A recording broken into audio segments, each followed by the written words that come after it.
حضرت عبداللہ رضی اللہ تعالی عنہ کا واقعہ بہت ہی ایمان افروز واقعہ ہے۔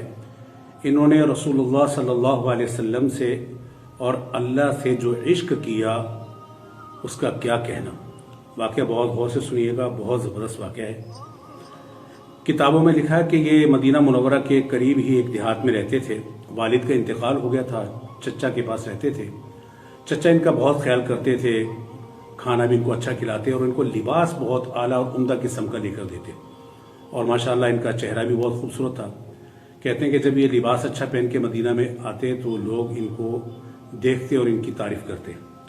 اللہ کی شان یہ ہے کہ کچھ دوستوں کے ساتھ مل کر ارادہ کیا کہ رسول اللہ صلی اللہ علیہ وسلم کا دیدار کر کے آئیں۔ آپ علیہ السلام کی مجلس میں آئے، آپ کو دیکھا، دیکھنے کے بعد آپ پر ایمان لے کر آ گئے۔ آپ علیہ السلام نے جاتے ہوئے ارشاد فرمایا کہ عبداللہ اپنے ایمان کو چھپائے رکھنا جب تک تمہیں کہا نہ جائے۔ گھر پہ آئے تو گھر والوں کے ساتھ بیٹھتے، جب کبھی گھر والے کوئی اللہ کے رسول کے بارے میں باتیں کرتے کہ ہمیں یوں پتہ لگا ہے کہ کوئی نبی آیا ہے، کوئی اپنے آپ کو محمد کہتا ہے، تو وہی بات کہ عشق تیرا چھپ نہ سکا جب کہیں تیرا ذکر ہوا۔ تو مقصد یہ ہے کہ رسول اللہ صلی اللہ علیہ وسلم کی بات ہوتی تو ان کو کچھ دل کے اندر کچب کیفیت آتی اور یہ بڑے توجہ سے سنتے، تو گھر والوں کو شک بڑھنے لگا۔ تو ایک دن چچا نے بٹھا کر پوچھا کہ ہمیں محسوس ہوتا ہے کہ جیسے تم محمد صلی اللہ علیہ وسلم پر ایمان لے آئے ہو۔ انہوں نے کہا بالکل، میں رسول اللہ صلی اللہ علیہ وسلم پر ایمان لا چکا ہوں۔ چچا نے پہلے سمجھایا، پھر سمجھانے کے بعد جو ہے جب دیکھا بات نہیں بنی تو اس نے بہت زیادہ مارا۔ مارنے کے بعد چچا نے ظلم کی انتہا یہ کر دی کہ جسم پر جو کپڑے تھے وہ کپڑے بھی اتار دیے، اور کتابوں میں لکھا بالکل یوں کر دیا جیسے بچہ بالکل برہنہ ہوتا ہے۔ اور اس عشق کی وجہ سے، اللہ کے رسول اور اللہ کے عشق کی وجہ سے یہ بے لباس کیے گئے اور گھر سے نکال دیا۔ بے لباس کیے گئے اور بے گھر کیے گئے۔ جیسے گھر سے نکلنے لگے تو والدہ نے چھپ کر ایک چادر جو ہے اوپر سے گلی میں پھینکی تاکہ میرا بیٹا جو ہے وہ سطر چھپا سکے۔ اب کہتے ہیں حضرت عبداللہ نے اس چادر کو اٹھایا اور اس کے دو ٹکڑے کیے، ایک کے ساتھ سطر چھپایا اور دوسری چادر کو اوپر کے حصے پہ باندھ لیا۔ اس لیے ان کو ذوالبردتین بھی کہتے ہیں کہ دو چادروں والے۔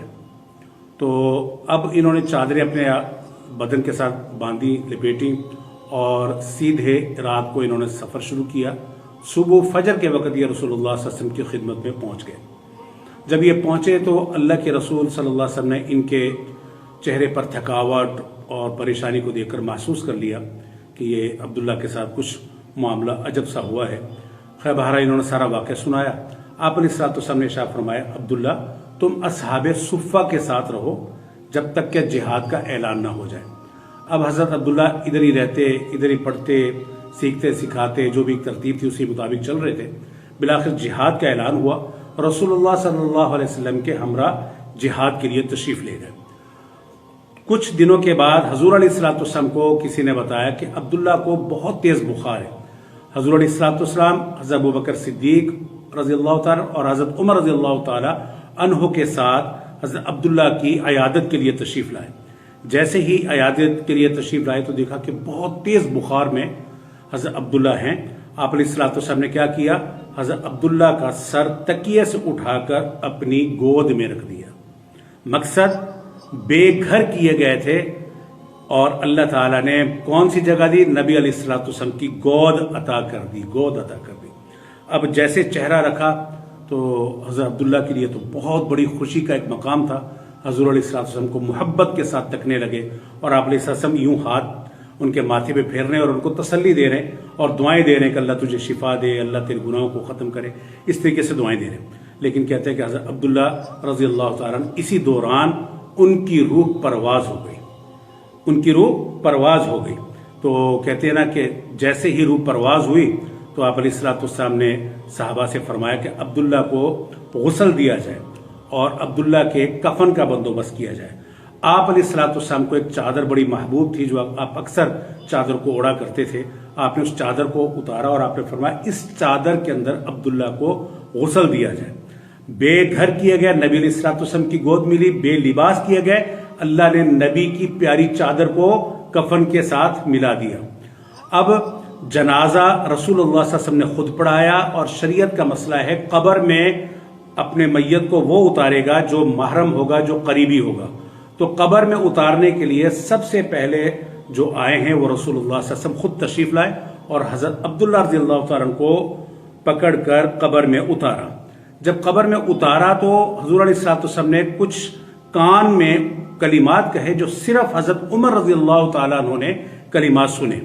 بعد میں جب کبھی بھی حضرت عمر اپنی مجلس میں بیٹھتے تو اکثر کہتے کاش اس دن عبداللہ کی جگہ عمر ہوتا اور وہ کلمات جو عمر کے لیے کہے تھے، جو کلمات عبداللہ کے لیے کہے تھے، وہ کلمات عمر کے لیے کہے ہوتے۔ تو پھر ساتھیوں نے پوچھا آخر وہ کون سی کلمات تھے، وہ کون سی باتیں تھیں جو اللہ کے رسول نے دعائیں دی ہیں؟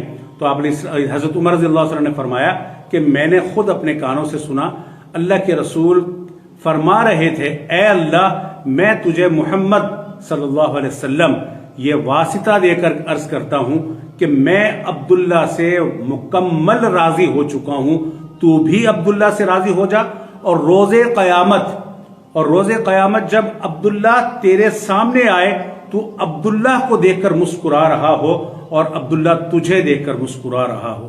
سبحان اللہ، یہ ہے رسول اللہ صلی اللہ علیہ وسلم سے عشق، اللہ سے عشق۔ اللہ نے کیسی رفعتیں بلندیاں عطا فرمائی، اللہ ایسا عشق ہمیں بھی نصیب فرمائے۔